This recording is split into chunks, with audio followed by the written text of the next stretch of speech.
صحي وحاساها مش بتكبر وحاسه ان هي بتشرب ميه كتير، او على الاقل مش بتكبر، يعني احنا هنتكلمه كوقايه وكعلاج. يعني الفراخ، شايفه الفرخه عامل ازاي؟ تحسيه ريشه مش مظبوط، ريشه وحش، وشه باهت، مش بيكبر معاكي. كل الاعراض دي يعني ايه؟ دي اعراض من بيشرب ميه كتير وبياكل برضو كتير، بس برضو ولا بيكبر ولا بيبان عليه.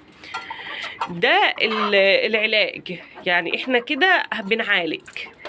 إيه، عرفوا باهت كده، احنا كده بنعالج يا جماعه. ماشي. اما بقى انت ما عندكيش اي حاجه من الكلام ده وهتشتغلي كوقايه، يبقى هنعمل ايه بقى؟ في الاغلب الفراخ دي عندها ديدان، يعني فاهمه؟ الفراخ الفلاح انتوا عارفين انها رمرامه، حتى لو ما بتاكلش اكل البيت او بتاكل، حتى لو الفراخ